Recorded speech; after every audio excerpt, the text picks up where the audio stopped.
Every year, at least once, somebody will send me a message that asks a question along the lines of, I've been applying for jobs, I'm struggling, and somebody has told me to take my PhD off my resume. Do you think it's a good idea?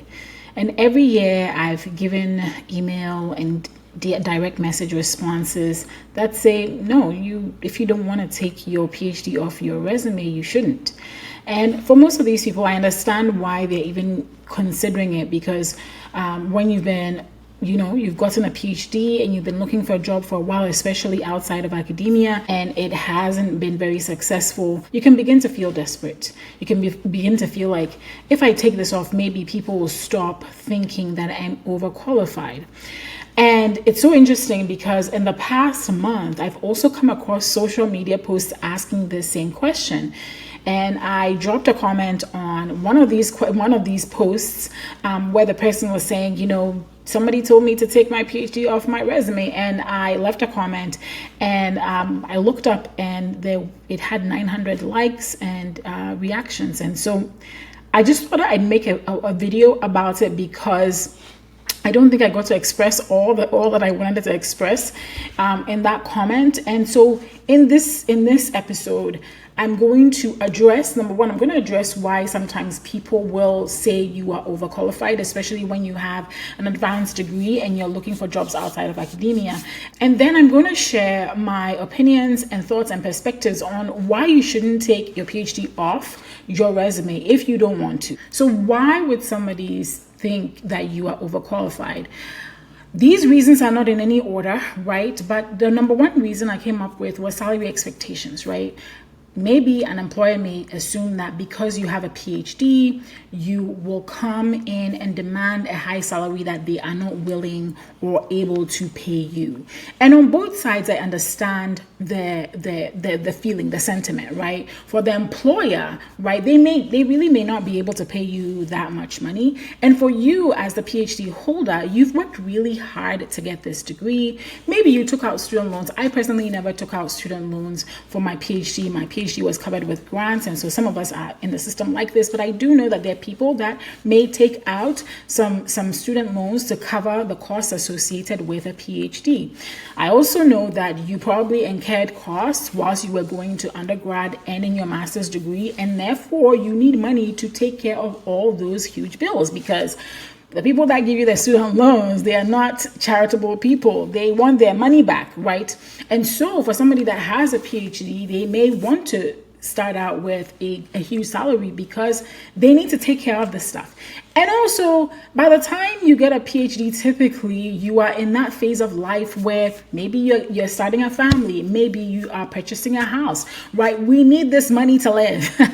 So it is totally understandable, but I don't think that this is a great reason for employers to rule people out and say, hey, you're overqualified, okay? But it's a real reason people may bring up. And I got this image that I'm going to be showing on the screen from the Bureau of Labor Statistics, right?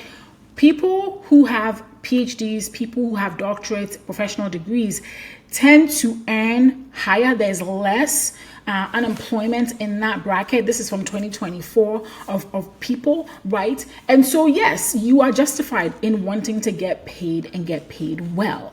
But then there are people that may say, oh, she's a PhD, he's a PhD. I don't know if we're going to have money to pay them. So that's one reason that people may bring up. Another reason is job longevity or retention concerns, right? So people may assume that, oh, this person's not going to stay. They have a PhD. As soon as a good opportunity comes up somewhere else, they're going to leave. So let us put our bets on somebody that is more likely to stay. Because the reality is that hiring, training, and getting somebody up to speed in a new role is expensive when you look at it from the company side of things, right? And so they may think this. And again, I understand this from both sides. On the employer side, it's expensive, right? But this is not everyone. The reality is that this is not everyone. I'm one of those people. My mom used to say that I was, compared to my younger sister, who was definitely way more rambunctious than I was. She used to say that, I was called Getty when I was growing up. She was like, Getty is such a good girl. Every time, this is maybe a first daughter syndrome. If you tell me to sit somewhere, I'll stay there for a really long time. That's just in my personality. So some of us, we like to stick with things for a long time. We don't necessarily like to jump from thing to thing. And so just assuming that a person has a PhD and therefore they're going to jump from job to job and you're not going to be able to retain them is also kind of like not a really good excuse, okay? Yes, I understand that some people might do that, but this is not everybody. So I don't think that blanket opinion should be just applied to everyone, okay? Number 3 is the one I've heard about the most, which is ego assumptions, right? Some hiring managers may fear that a PhD may struggle to take instructions from somebody that doesn't have a PhD. They may assume that maybe you are overly independent and will not work well with others because you are some sort of genius. Again, this is an assumption. Assuming that somebody has a PhD and therefore that automatically translates to them having a big ego is, I don't know, it's a stereotype we need to lose, but I know it's a stereotype, right? On the other side, though, I have met people who have PhDs, and because of that, they think they're all that, and they're snooty, and they look down on people, and even in the way that they instruct people or maybe correct people with knowledge, they're really arrogant about it. So that stereotype is not completely without foundation, okay? It's not completely without foundation, but also assuming that all of us just have big egos is, it's so interesting to me. And maybe if you're watching this and you have more research or data on this, or you know about research and data about this, let me know. I definitely don't know that literature that well, but I do know that a lot of people who are high achievers tend to have a higher rate of imposter syndrome. I think there's this Dunning-Kruger effect, right? That the people who don't know a whole lot about a subject tend to overestimate how much they know, and vice versa. People who do know a whole lot may think that they don't, right? And so there are real cases of imposter syndrome. And I don't know if sometimes some of those big egos that you might see are cover-ups for that effect. I don't know. It would be an interesting, if there's a study around this, and I don't know, please let me know in the comments below. But it would be interesting to know that, to find out if those big egos sometimes are related to the fact that we're kind of feeling small inside. And so people with doctorates sometimes can be condescending. It's true. I've met a few. They can be. In everything that they do, and it's not fun. But again, it's not all of us. It's not all of us. Sometimes if an employer also thinks that maybe you are going to be too theoretical, or you're very just research heavy, you've never done anything practical. It's so interesting. The other day I was watching this video and this guy was like, PhDs, all they know is just books and they're not good for anything, and that's why they go teach at universities. And I took issue with that, because I don't feel that way. But there are real perceptions about PhDs. And again, these are all perceptions. I'm not agreeing with all of these things. I'm just saying that these are real perceptions that real people have, which is why somebody might suggest to you to take your PhD off of, and I keep bumping my mic, but you take your PhD off your resume because people are going to have these perceptions, right? So mismatch skills, which is like your PhD is too research heavy, you're too theoretical, too specialized, you're not practical, all that jazz. And I already talked about the fact that, hiring and training people and getting them up to speed, for instance, that one of the reasons why I've done other videos where I've talked about building something on your own and using that as experience. And an example of that was when I wanted to become a medical writer. I, first of all, had a freelance business, and in that freelance business I wrote for healthcare and science-based companies. And because I did that, I wrote marketing content for these companies independently, right? I was able to build a big enough portfolio that it helped prove, right, that I had enough experience to be hired as a science writer. This was back in 2021, right? My very first science writer role. So building that experience helped me, because up until then I was applying for these roles and nobody was paying attention to me. But the moment I built that experience and I had a portfolio to show, it was easier to convince my future employer and future employers, because I've had another employer since then, that I could do this work, right? So sometimes, especially for those coming right out of a PhD, or maybe you're mid-career faculty and you've never done that kind of job before, trust me, sometimes and even I talk about transferable skills a lot, right? But it can be very, very hard to convince the other person that you have these transferable skills.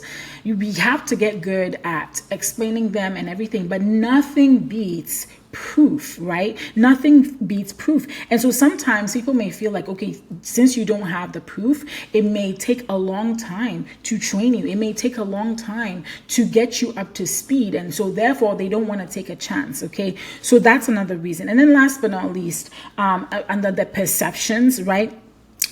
Is the fear of being outshone, right? The fear that you're going to come in there and outshine everybody else because you have a PhD.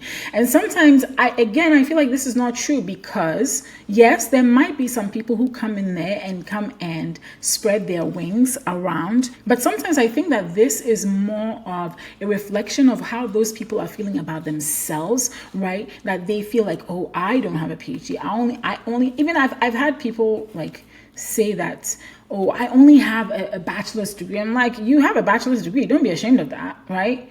Like, no, you went to college, you got a bachelor's degree. The fact that I have a PhD doesn't necessarily make me better than you. It just means I stayed in school a little longer and got some letters behind my name. I did some research and I published more papers. That's all it means. It doesn't mean I'm necessarily better. In fact, in one of my roles, my very first science writer role that I just talked about, my manager did not have a PhD. I can't even remember if she has a master's degree. She might. I don't know. I'll put it out on the screen. I'll go back to her LinkedIn profile and find out.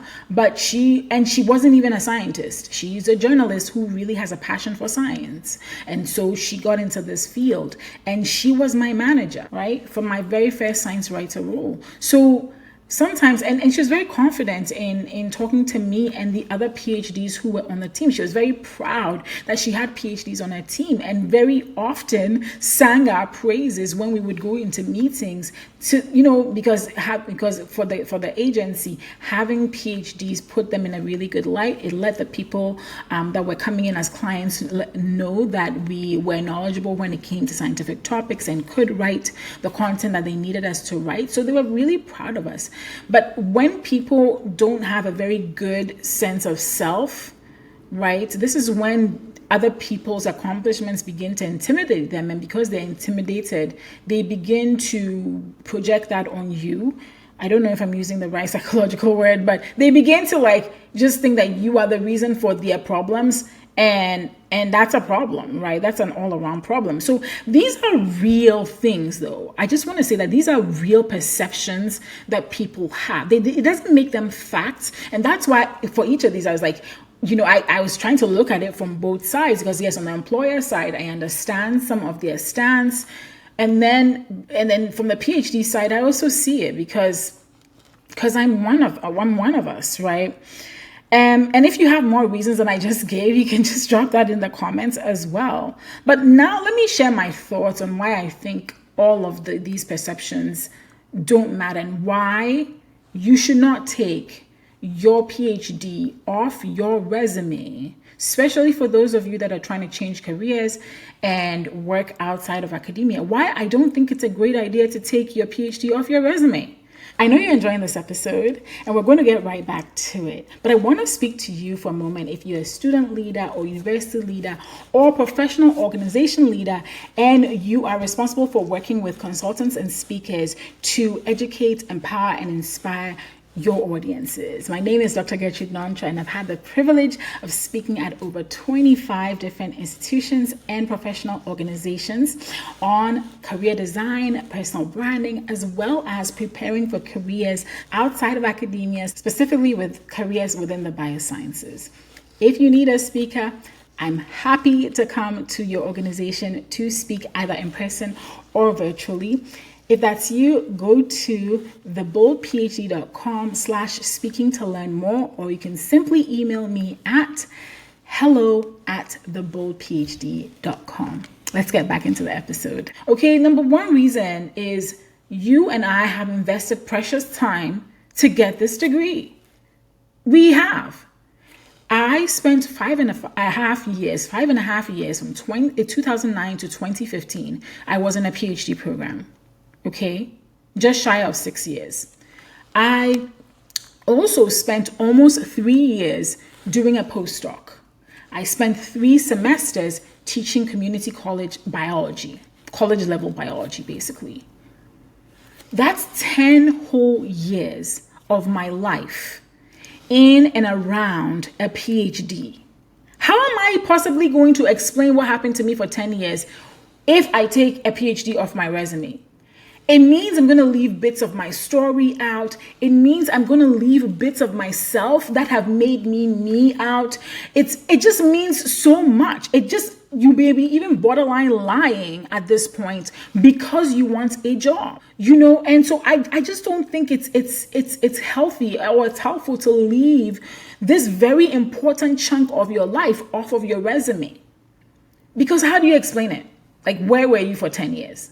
And trust me, like, I've tried the whole, I was a top level CIA spy doing James Bond and Mission Impossible stuff. That stuff doesn't work. Like, nobody's going to believe, first of all, nobody's going to believe me. and then more than likely, you were not on a top level CIA mission. So how are you going to explain what happened to you? And then here's the other part of it is when people find out that you lied on your resume, how does that look? How does that look? It's like integrity here, right? So I keep it on my resume because I can't, there's no other way I can explain 10 years of my life without mentioning the fact that I was in a PhD program. I can explain all the way up to 2009, but what happens between 2009 and 2020 or 2021? What was I doing then? So for that reason, this is like, what is it? Shark Tank. For that reason, I'm out. I'm not going to take it off because I did invest time. And I know you probably listening to me, watching this, invested time into your degree as well. And so you should be rewarded for the time you put into it. And that includes displaying it. I know somebody's going to come on this video, or maybe you're thinking it, maybe you don't type it out. I don't really care that I have a PhD or not. I've heard people say this most of the time. Listen, I'm not trying to be political. Most of the time it's men who say this. And that's good for you, that you don't care that you have a PhD and nobody really asked you and all that. But it matters to me. And I'm sure it matters to a lot of people.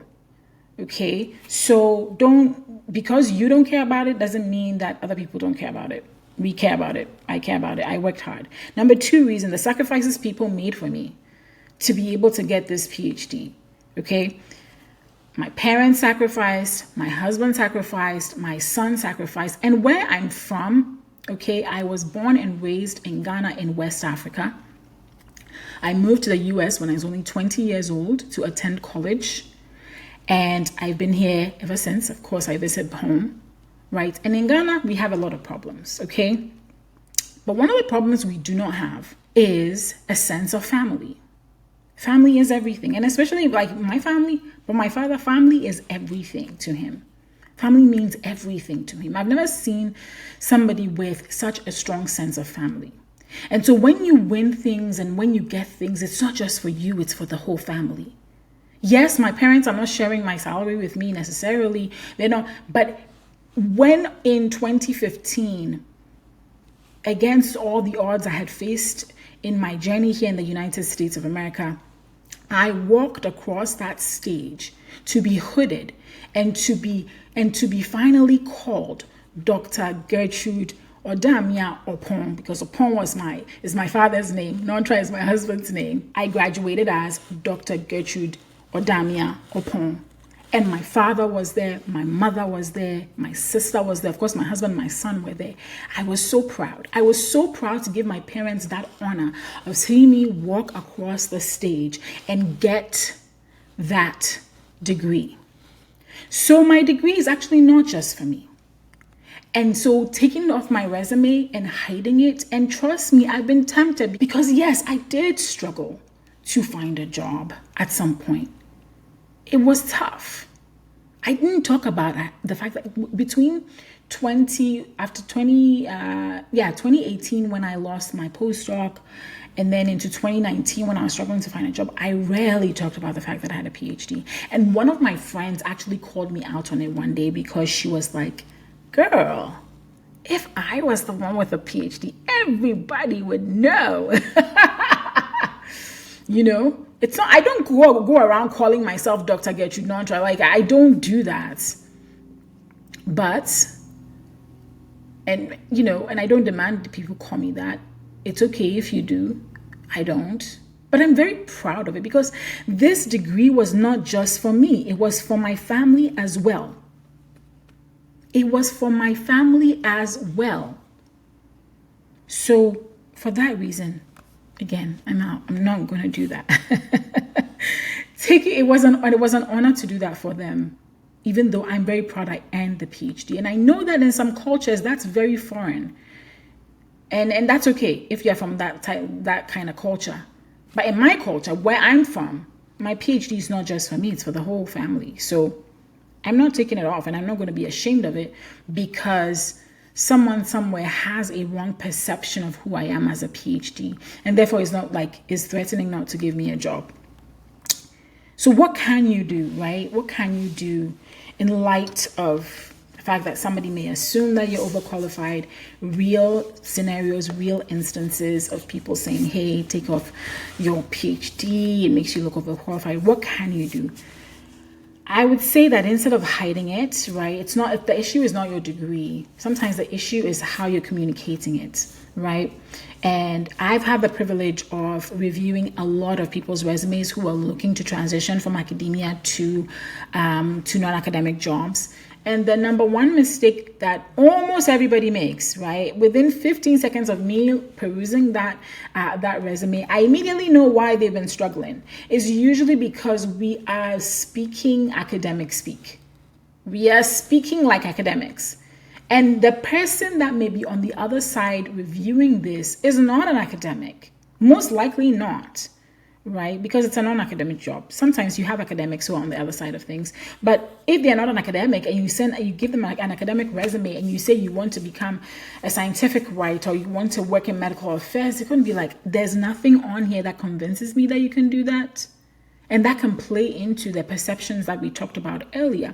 So the issue isn't your degree. The issue may be how you're positioning it, right? And so really learning how, and there's this really viral article I saw recently from Forbes on how the PhD is the new MBA, and therefore PhDs really need to focus on talking about the applied and business relevant outcomes that you bring as a PhD. And I think that's about accurate, right? It's one of the reasons why I created the PhD Skills Translator. Let me plug that in here. So if you go to PhDskillstranslator.com, you are going to find that tool. And I created it as a tool for you to brainstorm how you could talk about your skills. It's not a tool to help you write your resume per se. It's a tool to help you reimagine and rethink how you talk about your skills, because we're not really trained in that, right? And so once I saw that need, I was like, I think this tool is going to help people. So you can check out that tool, PhDskillstranslator.com.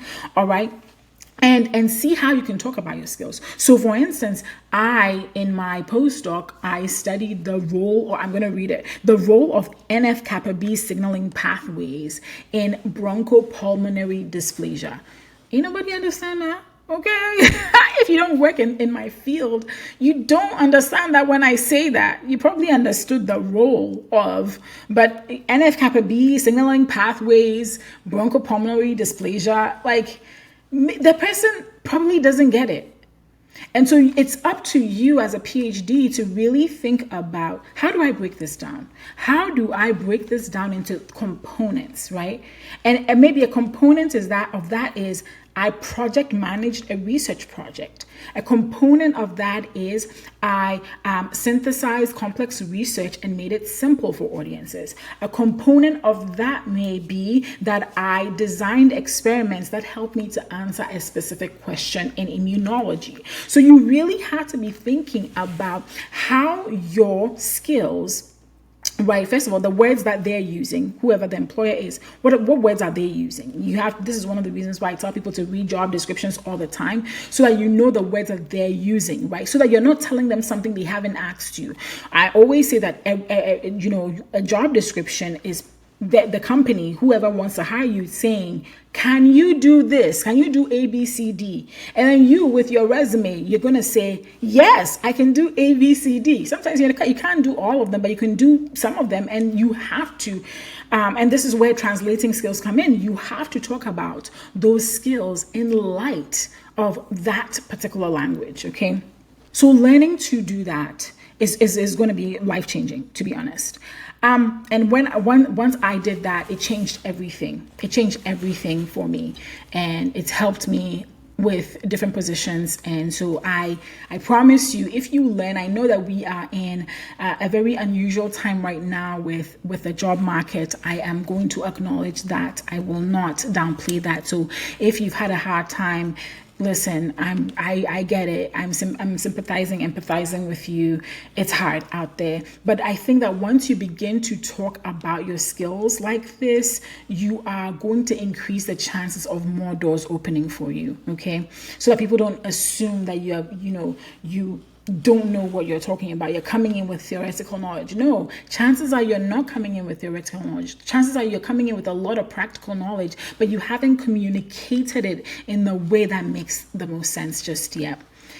And I always say that if people keep making a big fuss about the fact that you have a PhD because they haven't worked through their own self-issues, it has nothing to do with you, my friend. It has absolutely nothing to do with you and everything to do with them. And maybe you may be misaligned for that role anyway, right? So I know you're looking for something to, You're looking for something, right? But don't allow people's insecurities, that's the word I'm looking for, people's insecurities to keep you from moving on and to keep you feeling down about yourself. Because you worked hard for this, and you deserve every bit of success that comes with getting a PhD.